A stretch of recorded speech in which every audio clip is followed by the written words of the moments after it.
detours, you should know that we're in James chapter 3 this morning. James chapter 3, it starts a very difficult section of verses, not because it's hard to understand, but it's difficult because it's easy to understand. And it's about the tongue. And I'm going to read the whole section, starting in verse 1 down through verse 12, but I'm going to take a couple of 3 weeks to vibe this up and preach several messages, a couple at least. And so I'm only going to preach from the first 5 verses this morning for the message, but I'm going to read the whole section so you kind of get the picture because it fits together as one. And as you can see, the title of the message this morning is The Problem of Controlling the Tongue.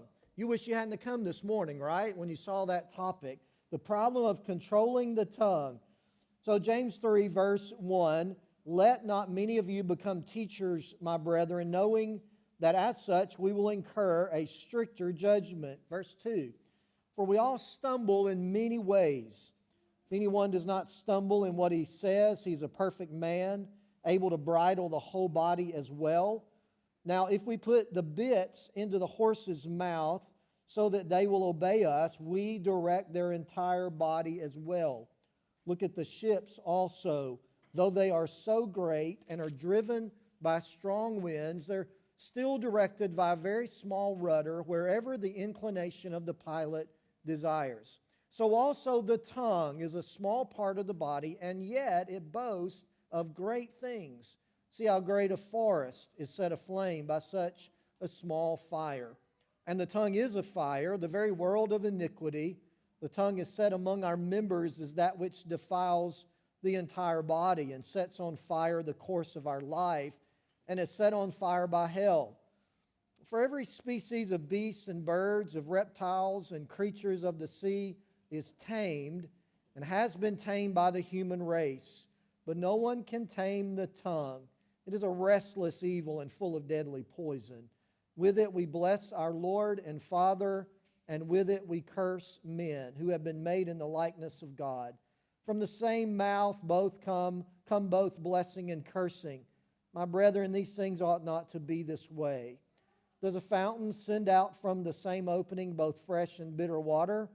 Can a fig tree, my brethren, produce olives, or a vine produce figs? Nor can salt water produce fresh.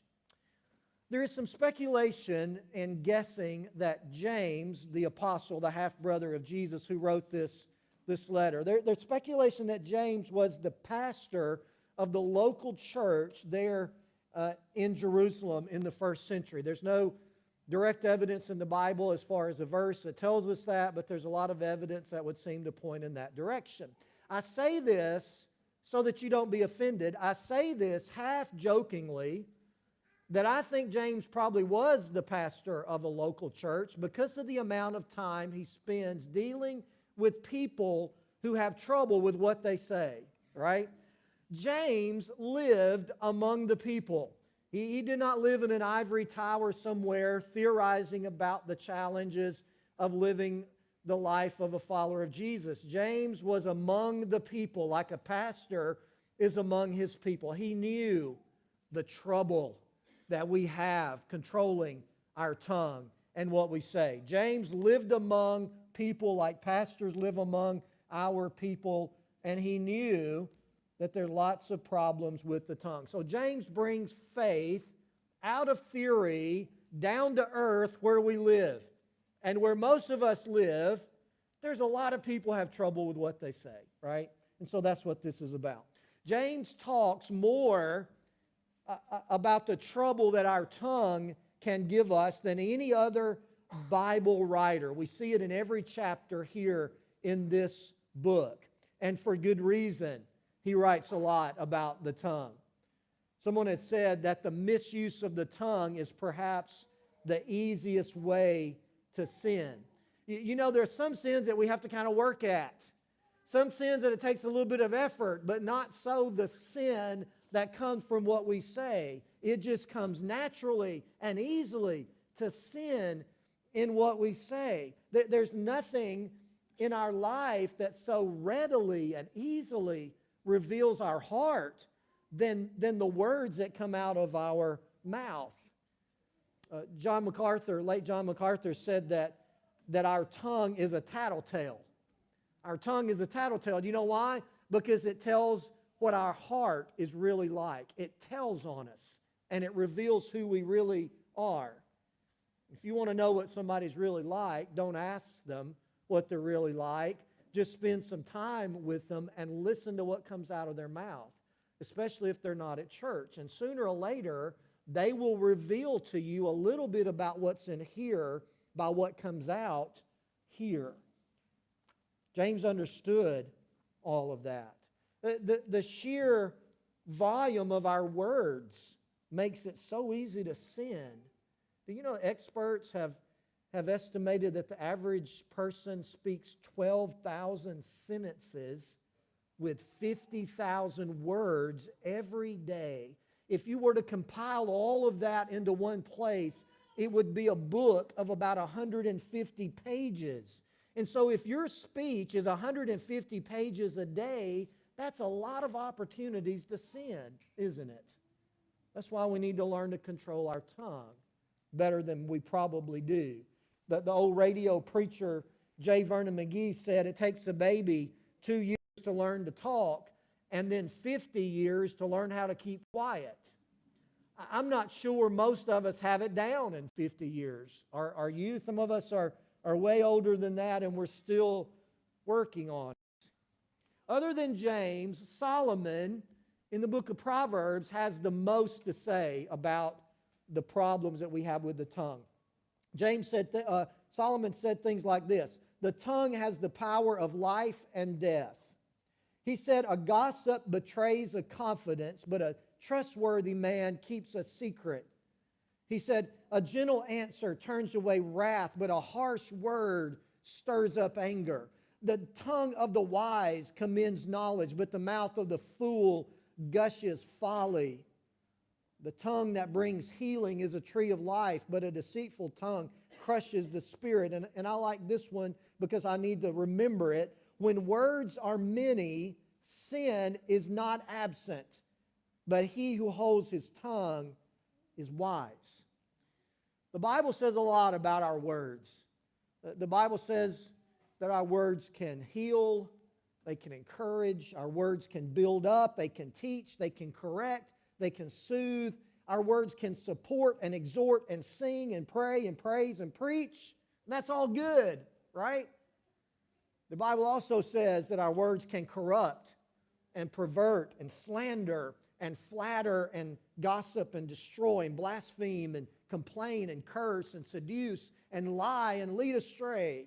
Nothing else in our life has such diverse potential than our words, than our tongue. With our tongue, we can do so much good, and at the same time, so much evil. So therefore, it's imperative that we learn to control our tongue. As followers of Jesus, hear me, church, who want to be more like Jesus, it is imperative for us to learn to control what comes out of our mouth.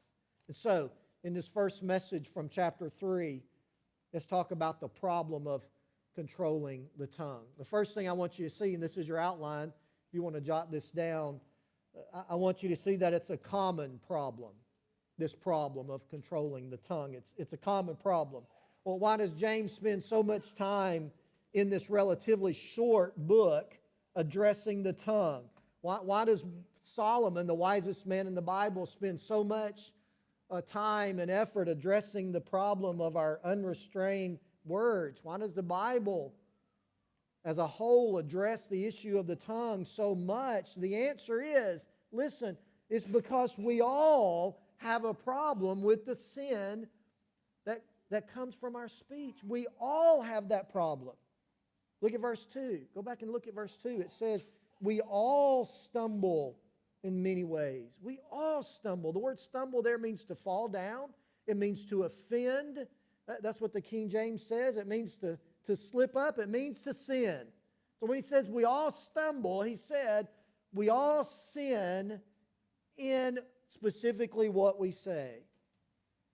And the word stumble there means to do it repeatedly, right? Unfortunately, watch me. Unfortunately, most of us don't just sin once with our tongue. we sin repeatedly with our tongue. And that's what the sense of this word is. We do it over and over again.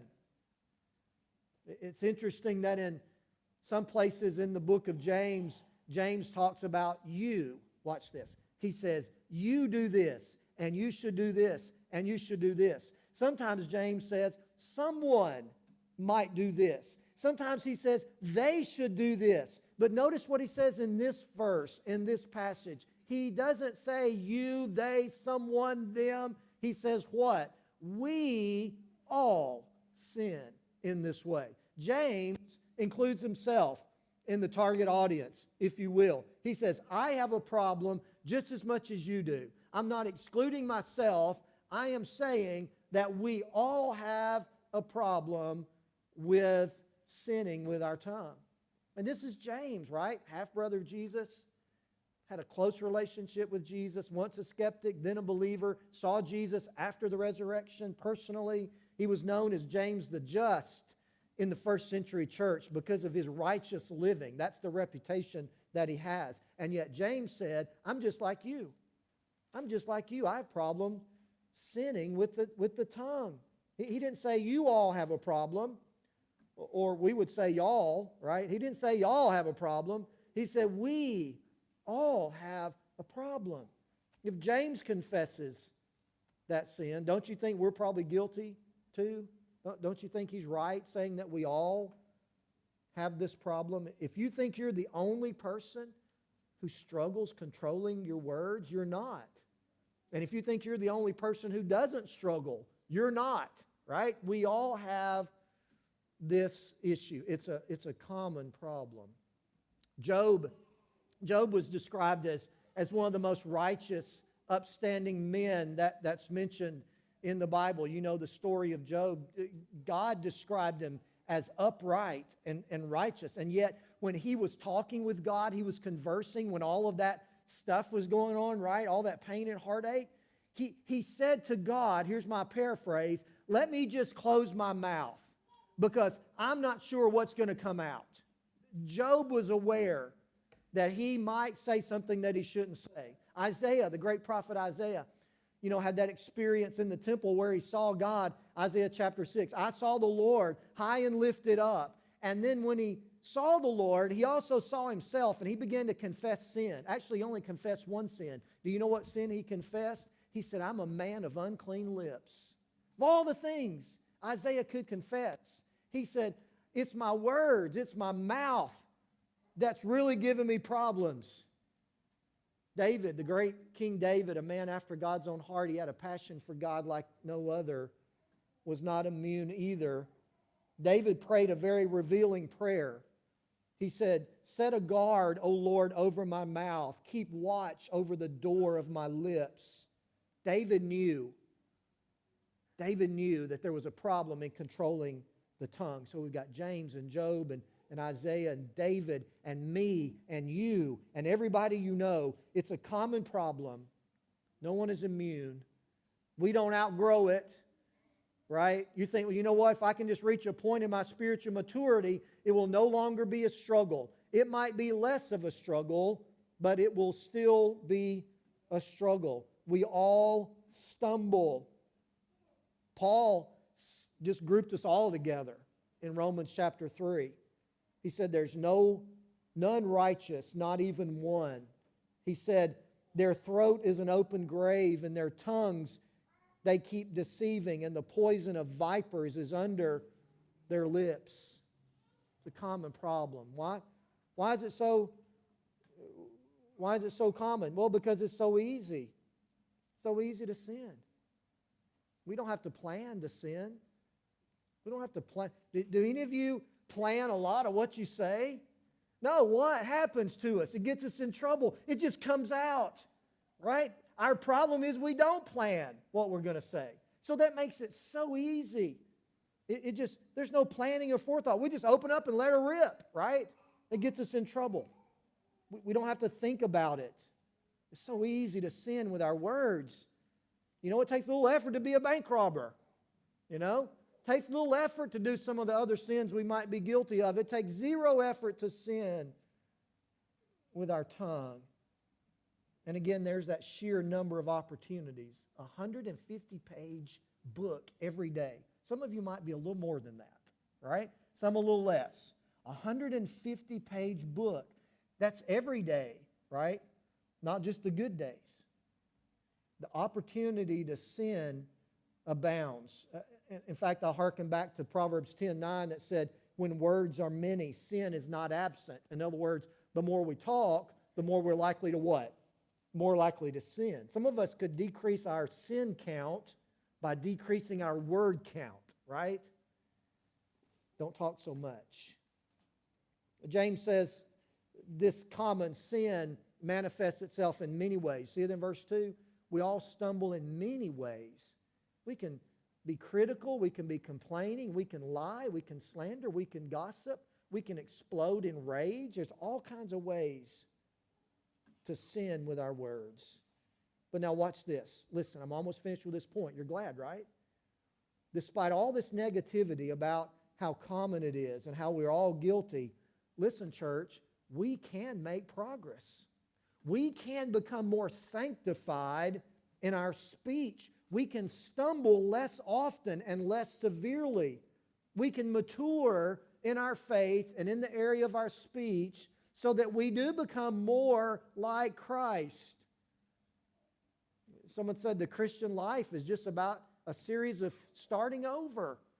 You've blown it when it comes to speech. You can start over. We all struggle. It's a common problem. You're not the only one. You're not the only one. Not only is it a common problem, number two, it's a difficult problem. It's a difficult problem. It's hard. It's hard to deal with. It's an easy problem to see and identify, but it's a hard problem to overcome. You know, it's so easy to sin, it's going to be hard to overcome. It's just difficult. And James shows us this here. Look back at verse number 2. James said, if anyone does not stumble in what he says, he's a perfect man, able to bridle the whole body as well. James says, if any man doesn't sin in the area of the tongue, he's a perfect man. Now, the word perfect there doesn't mean sinless. It means mature. It means whole. It means complete. It's talking about us being sanctified as a follower of Jesus. We've grown and we've matured and we've reached a point of spiritual maturity. And so James is saying this. Watch me now, church. Don't lose me. He's saying controlling the tongue is so difficult that if you can manage that, you'll probably be okay in every other area of your Christian life. He said it is so hard to control the tongue. If you somehow get a grip on that, then all the other areas of your life spiritually are probably going to be easier than that to overcome. That's what he's saying here. If you reach the point in your spiritual maturity that you less often sin with your tongue, then whatever other areas that give you trouble, you can probably get a grip on those, right? You can probably get a handle on those because the tongue is so very, very difficult. He said it's hard to control the tongue. Think about the heart. Now listen now. Think about the hardest area of your spiritual walk, your Christian life. What is it that gives you the most trouble besides the tongue? What is it that gives you the most trouble most often? You just fall in this area, or perhaps it's something that God's called you to that you should be doing and you struggle to do it. Think about the hardest area of living the Christian life. James says controlling the tongue is harder. And if you can control the tongue, then this other area that's so hard, you can probably manage it too. That's what he's saying. Somebody said to think about it like this. If you can run, y'all listen, if you can run a marathon, you won't have any problem running around the block, right? If you can run 26.2 miles, you can surely run a lap around the block. If a surgeon can repair a bad heart, surely he can take a splinter out of your finger. If a professional chef can prepare this complicated dessert, surely he can scramble eggs. You see the point? That if we can do the harder, we shouldn't have as much problem with the easier. Controlling the tongue is the harder, right? That's a huge challenge. And if you can somehow do that with God's help, then these other areas of our spiritual life should fall into place. If you can put a bridle on your tongue and a muzzle on your mouth, then whatever else that gives you problem, there's hope there. You can do that with God's help. Somebody said that when it comes to not sinning with our tongue, he that can do that can do anything in Christianity. That's how difficult this is. Now, I didn't tell you how difficult it is to discourage you. I didn't tell you how hard it is to make you give up even trying, right? Well, if it's that hard, Pastor, I'm just not even going to worry about it. If it's that hard, what's the point of even trying? That's not why I said all of that. My point is this. Without God's help, it can't be done. It is so hard that without God's help and your total surrender, you'll never, ever improve in the area of controlling the tongue. It's not so hard that it can't be done, but it is so hard that it can't be done without God's help. That's what he's talking about. The difficulty of this problem. And the difficulty should push us toward God, help us to rely on him more, and ask for his help more often. So, the problem of controlling the tongue, it's a common problem. We all have it. Nobody's immune. You're not the only one. It's a difficult problem. It's going to be hard. It's going to be very challenging. But then thirdly, it's a puzzling problem. It's a puzzling problem. How can something so small cause so much trouble? How can something so small, size-wise, cause such big problems for us? Some of the biggest problems, I'm not doing a survey and I'm not asking for a show of hands, but some of the biggest problems you have ever caused for yourself comes out of your mouth, right? Some of the biggest difficult messes you have made come because of something you've said. How can something so small cause such big problems? Look at verse 5. James would concur with that. Go back to James 5. He said, the tongue is a small part of the body, and yet it boasts of great things. Boasts of great things. Our tongue causes problems disproportionate to its size.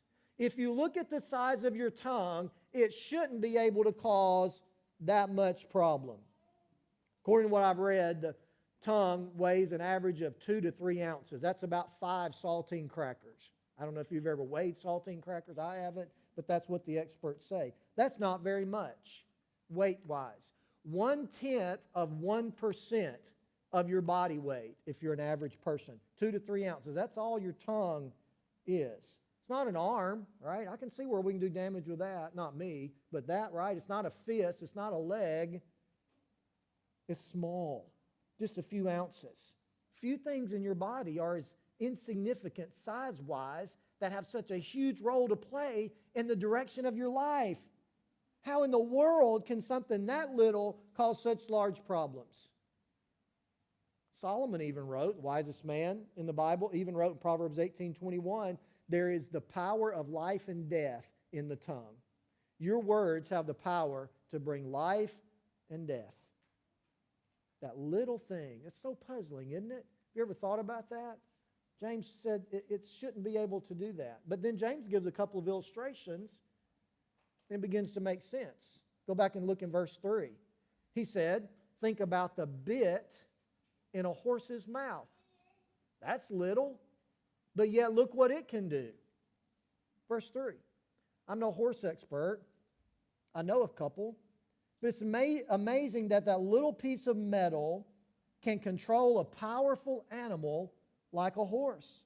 The bit just weighs a few ounces, just like our tongue. And yet, you can put a child that's been trained and has some experience on the back of a 1,000-pound horse, and because of the bit in the horse's mouth, that child can make that horse do exactly what it wants it to do. Saw a video the other day where a little girl, a cute little girl, she's maybe 7 or 8, I mean tiny. She was on the back of a horse that looked like a giant. And she was galloping that horse around the arena, doing the barrel thing like it was nothing. This and this, right? It was amazing. The bit, right this, right? Look at the second illustration in verse 4. Verse 4, he said, look at the ships. Though they're great and they're even driven by the wind, they're still directed by a very small rudder, wherever the captain, the pilot wants it to go. Compared to the overall size of a ship, the rudder is very small. I read this week that the rudder on a typical ship is 1.5% to 2% of the ship's total mass. 1.5% to 2%, that's not very big, is it? And yet, that little part controls the whole thing. You know, you take a 150-pound pilot who knows what he's doing, who's experienced, and he can put that ship into the smallest place you can imagine. Whoever controls the rudder controls the ship. Now, think with me. The bit in the horse's mouth, the rudder on a ship, the tongue in our mouth. Small but powerful. The smaller controls the larger. That small little bit controls the horse. That small rudder controls the ship. Your tongue, 2 to 3 ounces, controls the direction of your life. So, the real issue, watch me, church, the real issue is this: who's in control? Who's in control of the bit? Who's in control of the rudder? Who's in control of the tongue? Because that's the direction that whatever that thing is going. If we're not very careful, however, that small little 2 to 3 ounce muscle in our mouth can control our life in a direction that we don't want it to go if we're not in control of it. The bit controls the horse. The rudder controls the gigantic ship. Our tongue can control our life. It's puzzling, but it's true. So you got to learn to control. You got to learn to control. How do we do that? I haven't given it to you. I'm about to. 3 little phrases here. Number 1, ask for God's help. If you habitually mess up with the tongue, have you tried asking God to help you? That's simple, isn't it, right? In the morning you wake up, before you even get out of bed, you say, God, please help me today to control what I say. God, please help me. I'm about to go into this meeting, and there's a guy in that meeting that pushes all my buttons, and I know he does it intentionally. God, would you help me control what I say? Some of you, that's your kids, but that's a different message, right? Ask God to help you. The second thing is surrender every day. God, I'm going to give you all of myself, including my tongue, including my mouth, including my words. I'm not going to use my words the way I want. I want you to be pleased. Ask, surrender, and then the third phrase is acknowledge when you mess up. When you do mess up, acknowledge it. When you do say something that comes out a little wrong and your tone is a little harsh, or maybe you're critical or complaining or whatever it is, don't just let it go. Don't just let it slide. Apologize. Ask for forgiveness. Acknowledge it, right? Go to somebody if you have to and say, you know what, I said something the other day and I realized I should not have said that, or I said it in the wrong way. I want you to forgive me. Would you do that? Ask God to help you. Submit to God every day in the area of your speech and acknowledge when you mess up. That's how we start to get a grip on controlling the tongue. It's a day-by-day, moment-by-moment, hour-by-hour challenge. But with God's help, we can do it. Never be perfect, never be 100% this side of glory, but we can be more mature and more sanctified in controlling our tongue. Would you bow with me? God, help us.